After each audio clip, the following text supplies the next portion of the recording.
இந்த முக்கியமான நூலை தொகுத்து வெளியிட்டிருக்கும் நூலாசிரியர் நீதியரசர் ராஜன் அவர்களே, நண்பர்களே, தாய்மார்களே, பெரியவர்களே, உங்கள் அனைவருக்கும் முதல் காலை வணக்கத்தை தெரிவித்துக் கொள்கிறேன். Since the book is in English, I'll speak at least partly in English. First, I must pay my respects and commend the author, who has had not only an illustrious career on the bench, but also been of human service in other ways, including writing very important books, as well as serving on crucial committees to help formulate policy for the state of Tamil Nadu. எனவே முதல் அவருக்கு என் மரியாதையும் ஒரு தனி வணக்கத்தையும் தெரிவித்துக் கொள்கிறேன்.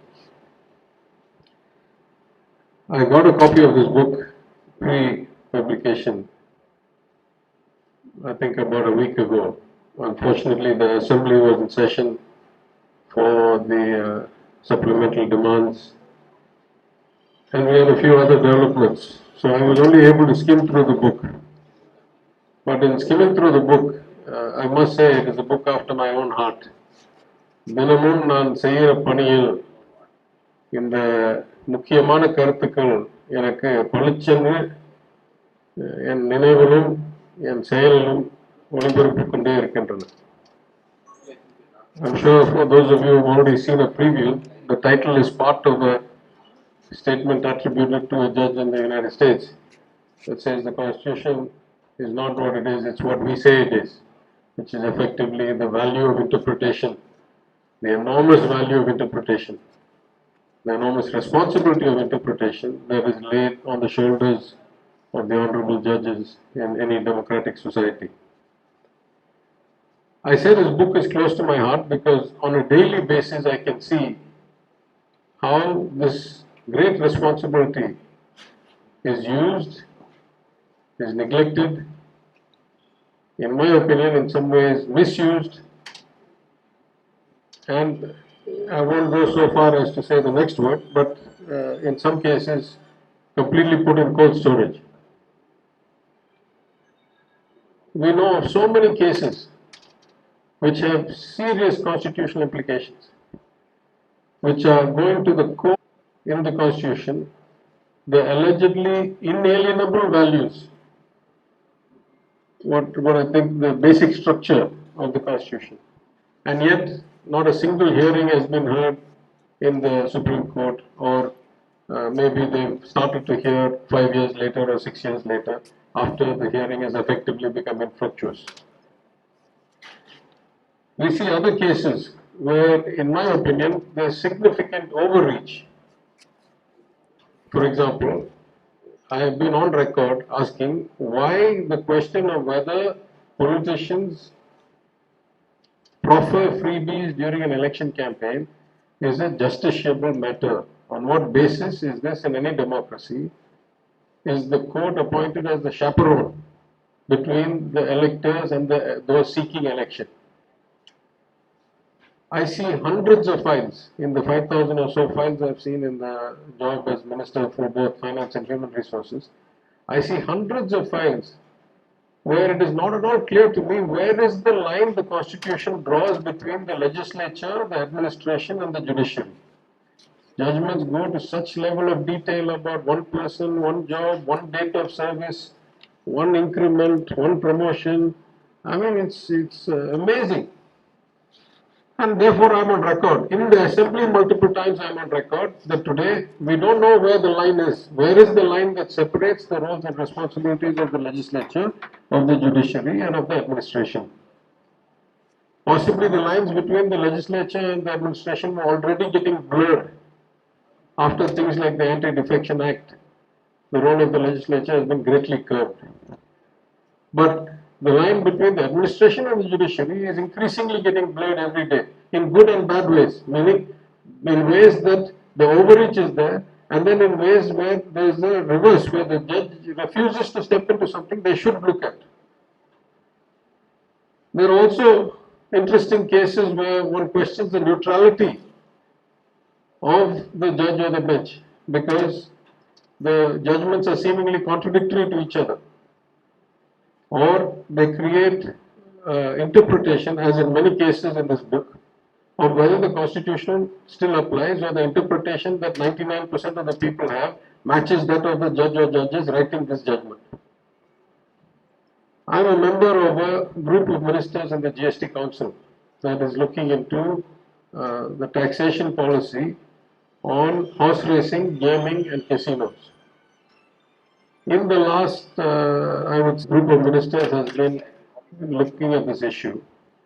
Every single meeting of the group of ministers, some 3 or 4 additional judgments are brought into our notice on the same subject. And these judgments are, in many cases, directly, in many other cases, not so directly, contradictory to each other. Is horse racing a game of skill or a game of chance? There are multiple judgments in this context, and some of them go one way, some of them go another way, some of them that's the main object of the judgment, some of them they over dicta. In the course of some other judgment, they have said these things. If you put all of this together, my concern about our society today, as a sitting minister trying to help administer a couple of departments under the guidance of my people, I can no longer tell what is the boundary should be. Up to what should we consider the role of the judiciary, and where should we consider the role of the administration, and what separates us. It is compounded by the fact that in our country, we have this notion that one can't even really criticize, unlike in most democracies. In our society, judges are beyond criticism.